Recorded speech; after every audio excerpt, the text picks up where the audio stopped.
সব ভালো জিনিসই যেমন একদিন শেষ হয়ে যায়, ঠিক তেমনই দেখতে দেখতে আজ আমরা মেঘালয়ার শেষ পর্বে এসে পৌঁছে গেছি। এই 10 দিনের মেঘালয়া সফরে আমরা কাজিরাঙা ন্যাশনাল পার্ক থেকে মেঘালয়া হয়ে আজ আমরা ফাইনালি গুয়াহাটিতে এসে পৌঁছেছি। চেরাপুঞ্জির adventurous trek, double decker living root ব্রিজে সারা জীবন মনে রাখার মতো একটা এক্সপিরিয়েন্স, সাথে এশিয়াস ক্লিনেস্ট ভিলেজ মলিলং দেখার অভিজ্ঞতা, কিংবা দকিতে ক্রিস্টাল ক্লিয়ার জলে বোট রাইড, এগুলো সারা জীবন মনে রাখার মতো একটা এক্সপিরিয়েন্স। মেঘালয়া ট্রিপের অন্যতম হাইলাইট মেঘালয়ার ওয়াটারফল, লিংসিয়ার waterfalls, Nohkalikai falls, rainbow waterfall, Krangsuri আর ফিফি ওয়াটারফল। সবগুলোই ওয়াটারফল হলেও প্রত্যেকটা ল্যান্ডস্কেপ আলাদা, আর এটাই মেঘালয়ার ইউনিকনেস। আজকের পর্ব স্মৃতিচারণের, আর স্মৃতিচারণ করতে করতেই আজ আমরা গুয়াহাটি পৌঁছে যাব। সাথে দেখব উমিয়াম লেক আর চড়ব একটা অসাধারণ সানসেট ক্রুজ। তাই এখনো যদি সাবস্ক্রাইব না করে থাকো তাহলে রিকোয়েস্ট করব সাবস্ক্রাইবটা করে নিও আর বেল নোটিফিকেশনটা অন করে রেখো, তাতে ভিডিও আপলোড করলেই তার নোটিফিকেশন যেন তোমরা পাও। আর ভিডিওটা ভালো লাগলে একটা লাইক করে দিও আর ফ্যামিলি আর বন্ধুদের সাথে শেয়ার করে দিও।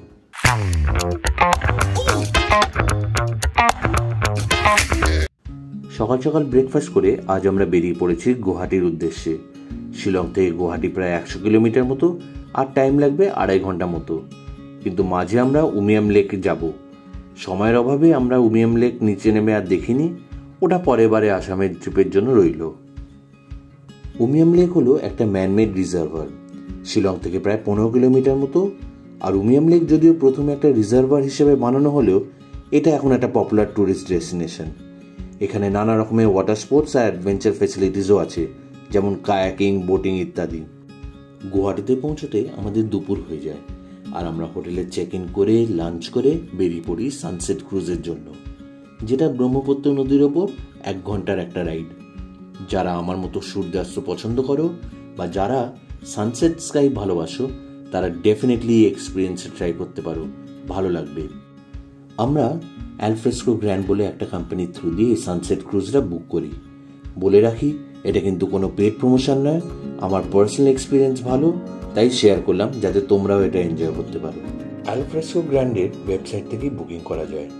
বুকিংয়ের জন্য যা যা ডিটেলস লাগবে ওয়েবসাইটেই পেয়ে যাবে, আর ওয়েবসাইটের লিঙ্কটা আমি ডিসক্রিপশন বক্সে শেয়ার করে দিলাম, দেখে নিতে পারো। আর আমরা যে ক্রুজটা নিয়েছিলাম সেটা 1 ঘন্টার একটা রাইড ব্রহ্মপুত্র নদীর ওপরে, আর আমাদের ক্রুজ ছাড়লো বিকেল 4:10-এ। আমরা আপার ডেক নিয়েছিলাম, আর ওপরের ডেক থেকে সানসেট দারুণ দেখতে পাওয়া যায়।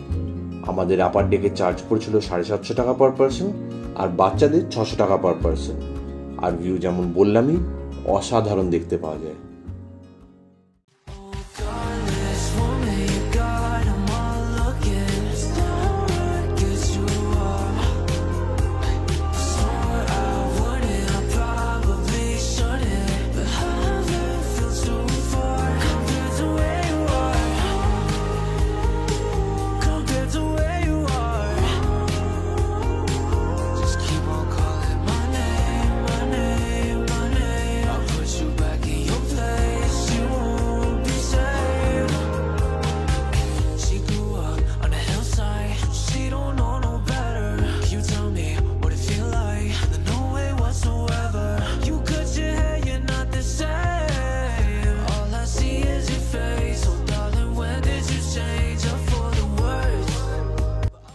এভাবে দেখতে দেখতেই একটা সুন্দর সন্ধ্যের শেষ হলো, আর আমাদের সুন্দর সফরও শেষ হয়ে এলো।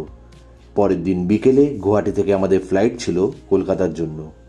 আর এই দিনে কিছু স্পেশাল মোমেন্টস ক্যামেরা বন্দি করে রেখে দিলাম সারা জীবনের জন্য। আজকের এপিসোডটা তাহলে এখানেই শেষ করলাম।